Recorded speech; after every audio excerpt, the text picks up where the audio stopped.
राधा कृष्णाभ्याम नमः। सबका स्वागत है।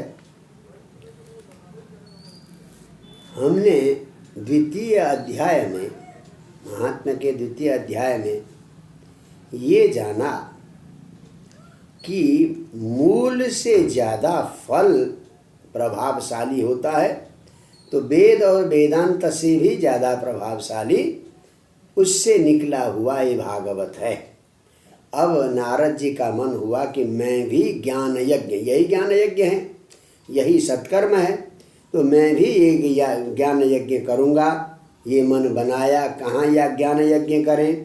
तो सनकादि कुमारों ने कहा, देखो हरिद्वार के पास आनंद नाम का तट है, और आजकल ये मुजफ्फरनगर से थोड़ा सा अंदर एक सुकताल है, तो वही आनंद नाम का नगर मानते हैं। वहीं सनकादि ऋषियों ने नारद जी को पहली भागवत की कथा सुनाई थी। तो गंगा द्वार समीपे तो तटम आनंद नामकम, आनंद नाम का तट है, वहीं पर हम सप्ताह कथा करेंगे। तो इस प्रकार से सबको निमंत्रण दिया। भृगु आदि ऋषि निमंत्रण देने के लिए गए, बड़े बड़े ऋषि आदि वहाँ पर आ गए। बैठने के लिए उनको व्यवस्था अलग, ऋषियों के लिए अलग, गृहस्थों के लिए अलग, ब्रह्मचारियों के लिए अलग, हाँ, इस प्रकार से बैठने की अच्छी व्यवस्था की गई। और बैठने के बाद व्यासासन पर सनकादि ऋषि बैठे, मुख्य श्रोता के रूप में नारद जी बैठे हुए हैं। तो सनकादि कहते हैं, देखिए 28वां श्लोक, ये तृतीय अध्याय का 28वां श्लोक। किम श्रुतै बहुभिः शास्त्रै पुराणैश्च भ्रमावहै एकं भागवतं शास्त्रं मुक्तिदानेन गर्जति। बहुत सारे शास्त्रों को सुनने से कोई लाभ नहीं है। कभी कभी शास्त्र में परस्पर विरोध भी दिखाई देता है। अगर विरोध दिखा तो हमें क्या होगा? भ्रम होगा। तो भ्रम आवहै, भ्रम पैदा करने वाले अलग अलग शास्त्रों और पुराणों को सुनने की भी आवश्यकता नहीं है। एकम भागवतम शास्त्रम, एकमात्र भागवत शास्त्र मुक्ति देने के लिए गरजता है।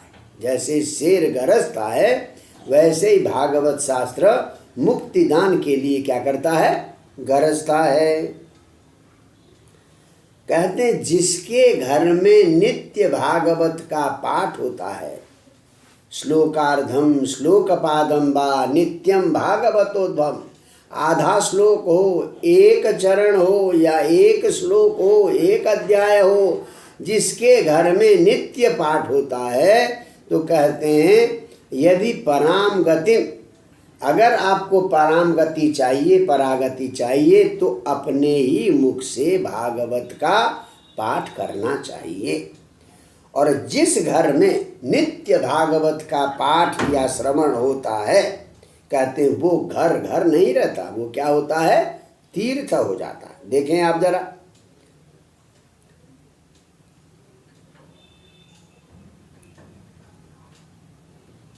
कथा भागवतस्यापि नित्यं भवति यद् गृहे तद्गृहं तीर्थरूपं हि बसतां पापनाशनम। यद् गृहे, जिसके घर में भागवतस्य, भागवत की नित्यम कथा भवति, या नित्य पाठ हो, नित्य भागवत की कथा हो, तो तद्गृहम, वो घर नहीं रहेगा, वो क्या होगा? तीर्थ रूपम, वो घर तो तीर्थ तुल्य हो जाता है। और जो उस घर में बैठता है, उस घर में रहता है, बसताम, उस घर में रहने वाले लोगों का पाप नाशनम, जैसे तीर्थ पापों को नष्ट करते हैं, वैसे वह घर भी पापों को नष्ट करता है। बहुत बढ़िया श्लोकों के द्वारा सनकादि ऋषि भागवत का महात्म्य बताते हैं।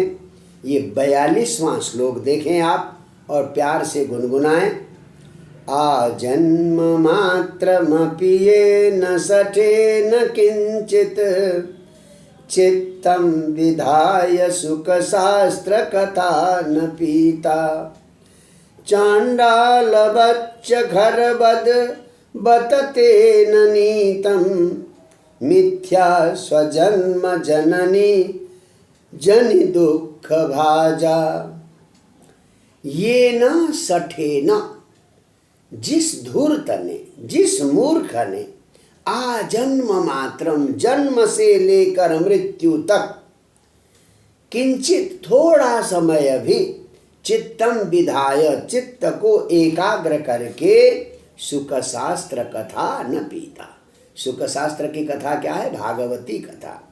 तो मन को लगाकर, थोड़ी देर के लिए भी मन को लगाकर, जिस व्यक्ति ने भागवत की कथा का पान नहीं किया है, तो उसने क्या किया?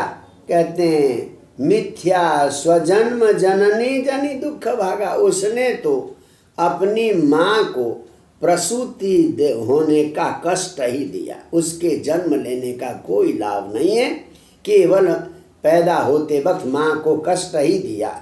मिथ्या व्यर्थ में स्वजन्म, अपने जन्म के समय पर, जननी माँ को जनि दुख भाजा, जन्म देने का कष्ट ही दिया, कुछ प्राप्त नहीं किया। तो इसलिए उसने तो अपना जीवन कैसे बिताया? चांडालवत, चांडाल की तरह, और खरवत, गधे की तरह। तेना नीतम, उसने समय को चांडाल की तरह और गधे की तरह बिताया। किसने? जिसने जीवन में एक बार भी भागवत कथा का श्रवण मन लगाकर न किया हो। और दूसरा श्लोक उसी प्रकार से बड़ा भव्य है, ये 43वां है, 3 अध्याय का। जीवच्छवो निगदितः शतु पाप कर्मा येन श्रुतं सुख कथा वचनं न किंचित धिक्तं नरं पशुसमं भुवि भारभूतं एवं वदन्ति दिवि देव समाज मुख्या।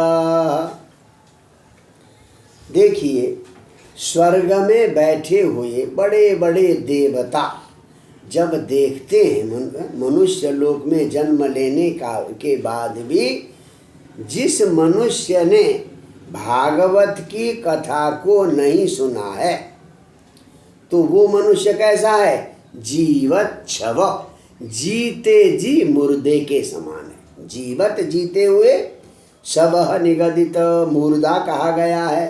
शतु पाप कर्मा, बड़ा पापी है वो। बोले कौन? ये न, जिसने किंचित, थोड़ा भी, सुख शास्त्र कथा वचनम, भागवत कथा का वचन, न श्रुतम, नहीं सुना है।